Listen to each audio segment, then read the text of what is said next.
Club. If you're new here, welcome. My name is Samantha. I'm always happy to have some new people.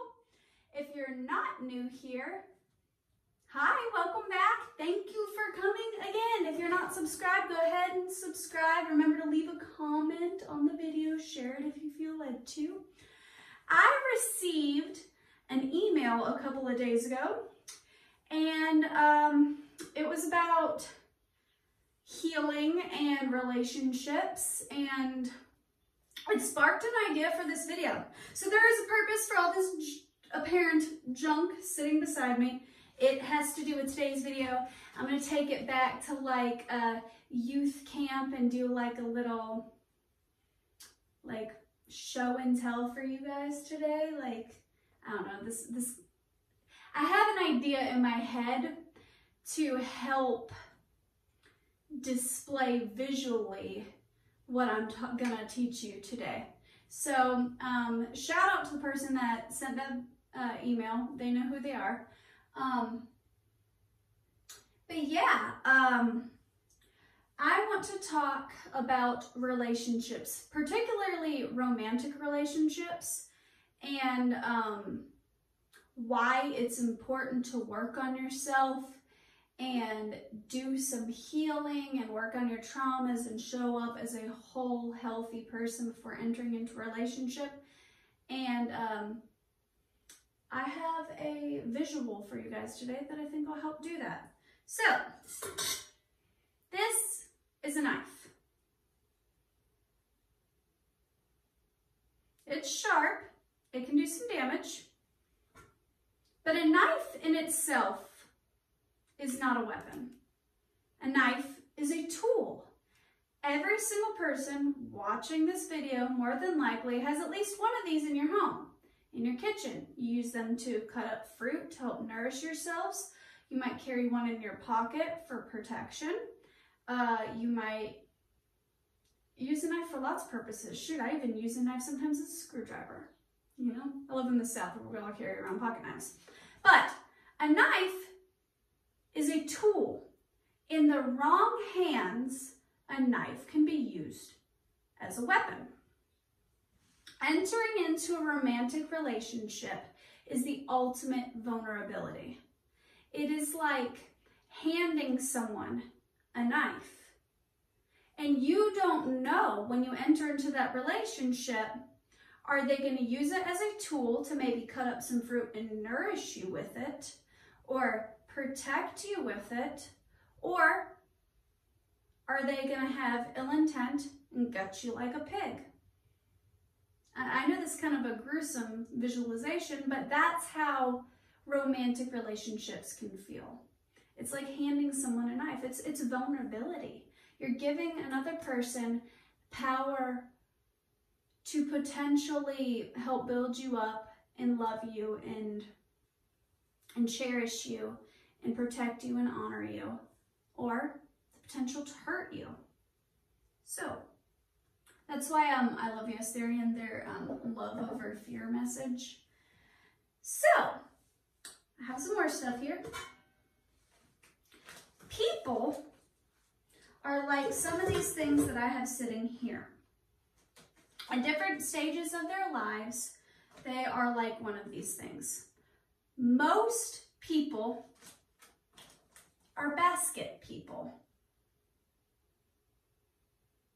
We all know the common phrase, you know, you have to pour into a cup before, you know, you have to pour into your own cup before pouring into others. Well, this is kind of the same analogy, but I think specified more for different types of people. So most people are basket people. Basket people are well-intended, great people.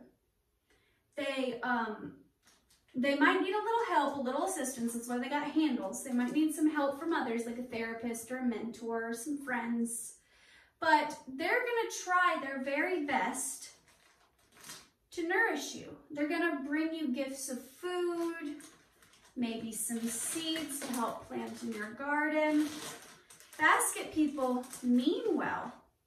But you know, the funny thing about basket is, though they might bring you food, Basket will never hold water. And if you know anything about survival, you know that you can live quite a while without food. But you're not going to live too long without water. You have to stay hydrated for survival. So basket people, they might be well-intended, and they might be trying to give you love and affection and support and tenderness and care. But they can't truly give you the nourishment that you need to keep a relationship striving and healthy and long-lasting. It's not sustainable. And this is how most people tend to show up. See, life has come along. Previous love, remember the analogy of the knife, loving somebody is like handing somebody a weapon. See, most people that have experienced love have been hurt by love, leaving behind little holes. And if they don't do the therapy, if they don't do the work needed to heal, if they're like I have been in my past and they haven't taken time to recover and they just, jump on the next opportunity to love again before healing their old wounds, they're just going to keep punching more holes into themselves. And maybe with a little bit of help and a little support, being carried with others, they can bring you a little something that might nourish you temporarily. It's not going to last. Then you have flat out colander people. These are like the abusers and the narcissists and just like the really unhealthy people. They might seem sturdy, like this metal colander. They might seem sturdy and stable, and they might disguise themselves as a bull. But a colander is never gonna hold water. You can pour into a colander as much as you want. You can try to love them. You can try to fix them. You can try to be patient with them. But a colander has had years and years of damage and trauma and hurt, and they're hard. They're stuck in their own ways. They're guarded. They're not letting anybody in.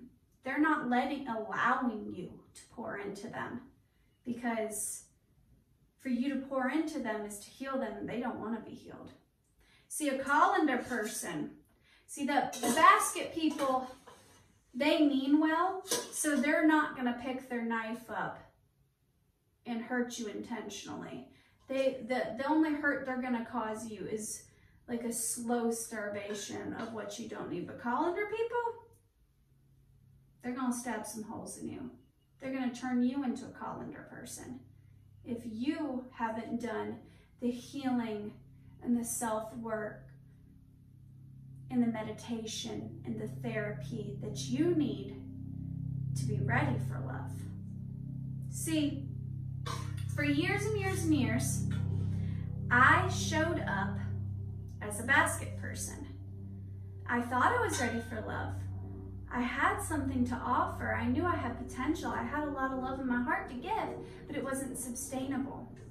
Now, through therapy and through work, I'm becoming like this Cool Whip container. I can hold water. I can nourish another person with this. I can hold water. I can hold water for myself, and I can hold water for others. However, because I still am working on myself and I've only scratched the surface of my healing, I'm no longer a basket person. I have the potential and the capacity to love and to pour into others, but I'm still fragile. See, this plastic Cool Whip container is easily bendable, easy manipulative, and in the wrong hands, it can be easily punctured. And you know what happens to this when it's easily punctured? It becomes, yet again, which I'm not gonna hurt myself trying to do this, but if you get a sharp enough knife and you puncture this, it'll become like a colander. And then as much as you want to pour into this, the right person comes around, a healthy person tries to pour into this, it's just gonna leak out. See, I've done the work, but if I'm not careful with my heart and I don't continue to do the work, I'm easily fractured. I strive to be like this metal bowl here. This bowl can be filled.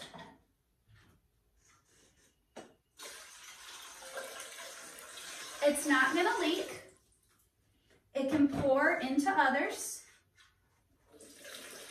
It can hold a lot of water, but it is healed. It has done the work. And guess what? It's sturdy. You're not gonna be able to take a knife and puncture a hole in this. It would take quite a lot of damage to puncture a hole in this. I strive to be like this bowl, but it's gonna take years and years of hard work, shadow work, loving myself, learning my worth, therapy before I'll ever be a hard bowl. See, I started as a basket, and then I transitioned into this Cool Whip container. But my goal is to be a hard bowl, because the hard bowl people are the people that enter into love and it's stable and it lasts.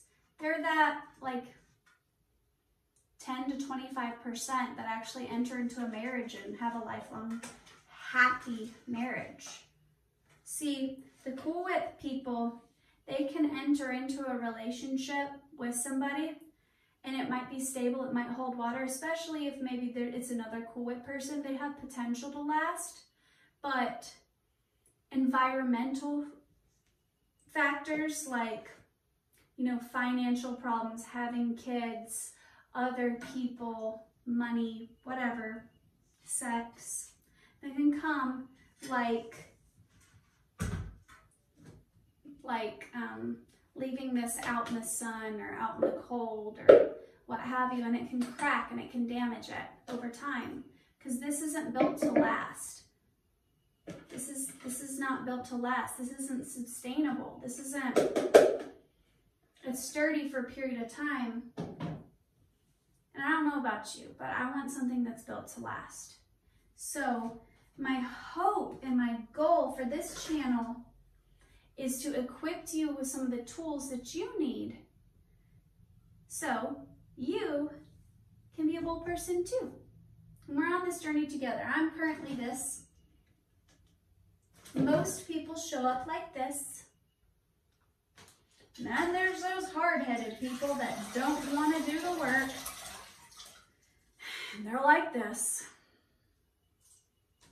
I want you to remember that you're only responsible for yourself. I have something in this bag. These are avocado seeds. People are like seeds.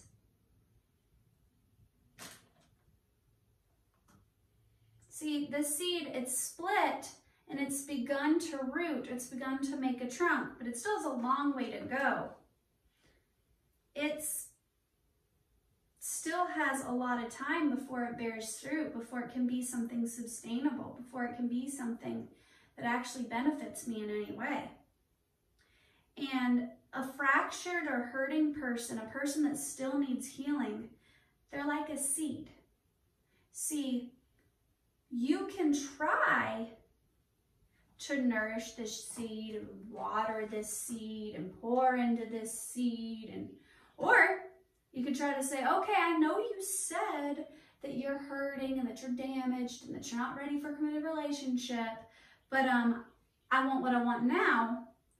And you can try, but this isn't going to nourish you. This is, I mean, you could toast it up and try to eat it. Not going to do much good. But Seeds grow in the dark. They need seclusion. They have to be buried. They have to be planted.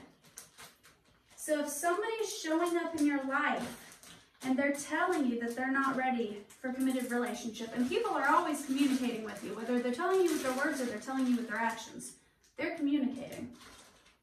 So if somebody's showing up in your life and you love them and you care about them and you can see a potential future with them, listen to them.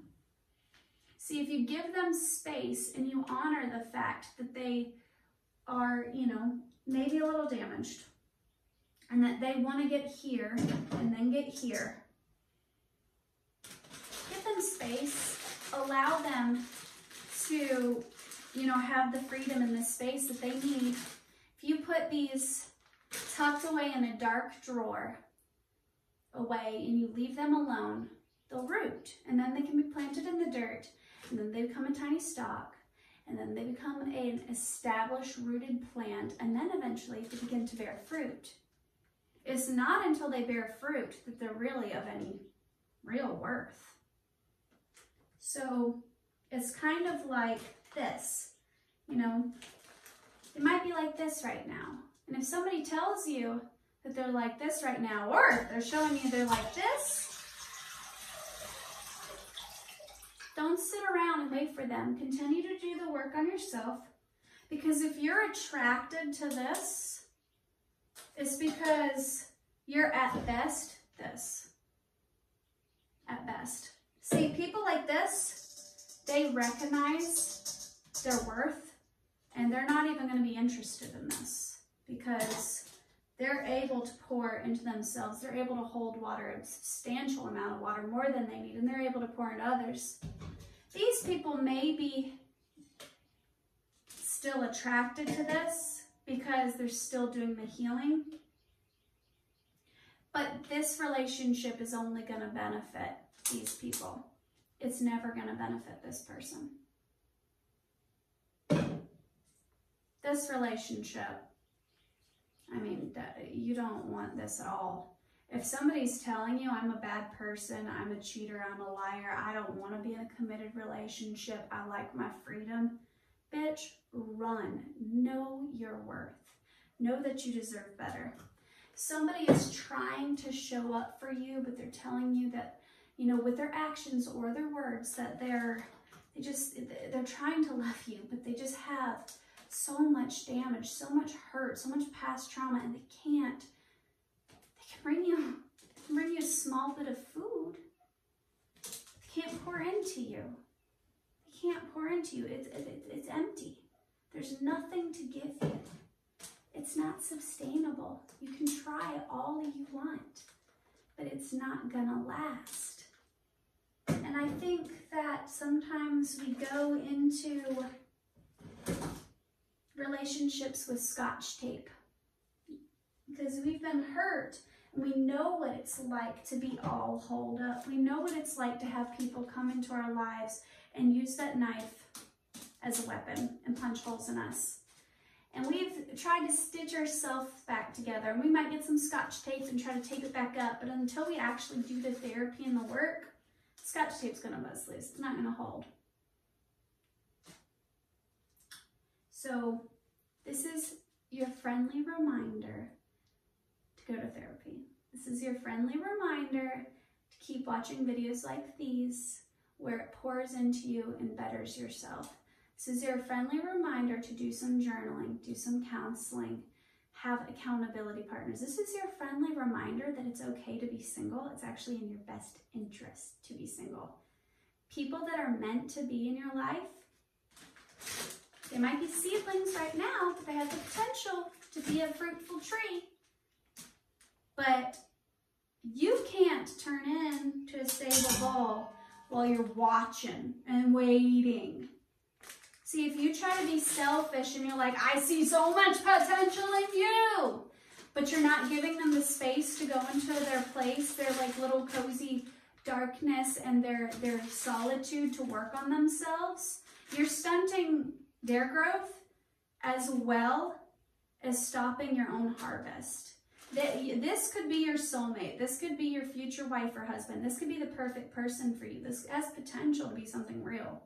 But if you're selfish enough to try to hold on to it, it's never going to sprout. It's never going to grow. It's never going to establish. It's just a seed. You have to first allow space and work on yourself and trust that God, the universe, whatever it is you believe in, honey, loves you. I know that I'm working on myself. I believe whoever is meant to be in my life is doing the same.